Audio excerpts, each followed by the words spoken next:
Halo semuanya, selamat datang di ruang diskusi yang bukan sekedar ruang kata, tapi ruang untuk kita bertanya. Masih adakah keadilan di balik paluan yang dijatuhkan? Jadi, hari ini kita bahas mengenai pra-peradilan kasus Peggy Setiawan. Kasus yang lebih dari sekedar putusan, tetapi ini mengenai wajah sistem peradilan pidana kita. Jadi, bersama saya hari ini Jihan Efesan Sabila dan 4 narasumber kita yaitu Sarah Jihan, Sania Rifana Ramadhani, Sophia Salwa Sabila, dan Tasya Rohana. Mereka merupakan akademisi hukum pidana yang tak hanya membaca pasal, tetapi juga mendengar rangkaian hukum.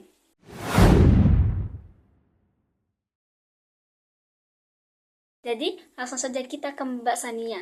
Bagaimana KUHP mengatur mengenai kewenangan penyidik?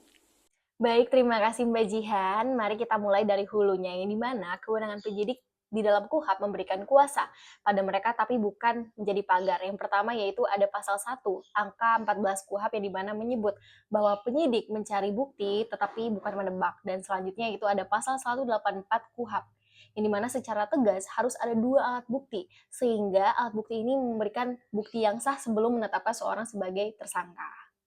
Tapi di dalam kasus Peggy, bukankah pagar itu dilompati? Ia belum pernah dipanggil, belum juga diperiksa, tetapi langsung dijemput, diborgol, dan langsung dilabeli dengan tersangka.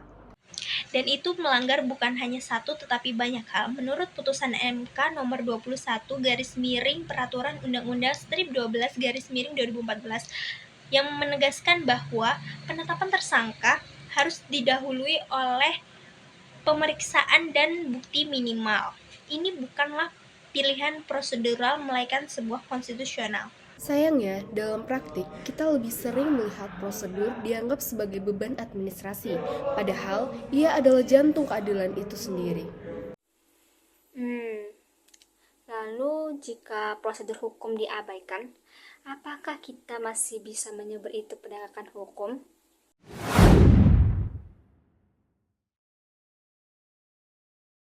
Aku ingin kita jujur, yang terjadi pada Peggy ini bukanlah kelalaian teknis semata, tetapi adalah serangkaian kesalahan struktural yang mana tidak adanya pemeriksaan awal, tidak adanya surat panggilan, bahkan penggeledahan dan penyitaan yang dilakukan ini dilakukannya itu sebelum adanya izin dari pengadilan itu sendiri. Dan lebih parahnya lagi, ada dugaan salah identitas, yang dimana Peggy ini disebut sebagai Perong, yang dimana buron pada tahun 2016. Tetapi secara fisiknya tidak cocok, yang dimana bagaimana jika kita semua bisa dituduh hanya karena mirip. Karena pada faktanya kita tidak bisa memberikan validasi mengenai tentang miripnya seseorang, bahwa hal itu menjadi dasar fundamental bahwa seorang itu melakukan kesalahan yang terjadi. Pasal 17 KUHP memberi hak bahwa penangkapan harus berdasarkan alasan yang cukup kuat, dan alasan itu tidak boleh direkayasa dan ia harus bisa diuji. Dan diuji itulah yang dilakukan lewat pra-peradilan. Tapi pertanyaannya, mengapa pengujian ini harus datang dari tersangka, bukan dari sistem internal penegakan hukum? Makanya sistem yang sehat seharusnya punya mekanisme koreksi. Tapi ya di sini koreksi hanya terjadi ketika saat publik bersuara.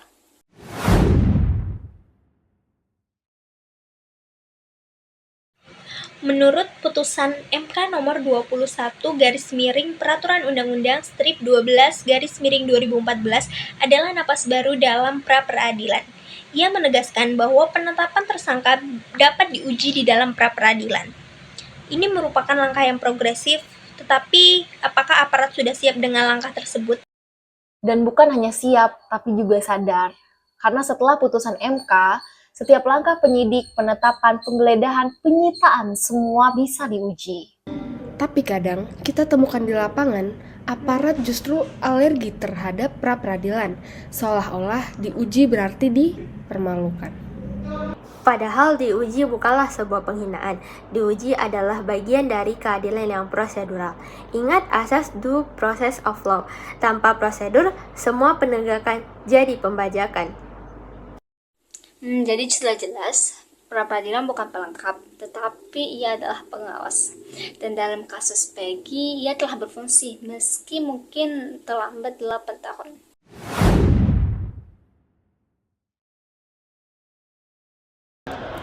Baik, mari kita bicara tentang manusia, karena hukum yang adil adalah hukum yang melihat orang, bukan sekedar pasal. Pasal 28I Undang-Undang Dasar 1945 menjamin hak atas keadilan. Pasal 8 Undang-Undang Nomor 48 Tahun 2009 mengamanatkan praduga tak bersalah. Tapi apakah Peggy pernah merasa tak bersalah ketika seluruh media, aparat, dan publik sudah mencapnya? Ini bukan hanya tentang sekedar menjaga nama baik saja, tetapi ini soal hidup seseorang, hidup yang dibajak oleh asumsi. Dan kasus ini merupakan pelajaran bagi kita semua, yang mana penegakan hukum harus berdiri di atas keyakinan yang diuji, bukan berdasarkan desakan media ataupun target kasus yang belum terselesaikan. Pasal 17 dan Pasal 18 KUHP memberi batasan dalam penangkapan dan penahanan, tetapi ketika batas itu dilewati, apa yang tersisa? Ya, yang pastinya yang tersisa adalah ketakutan. Makanya hukum itu tidak boleh menciptakan rasa takut. Tetapi hukum itu seharusnya membawa rasa aman, bukan rasa trauma.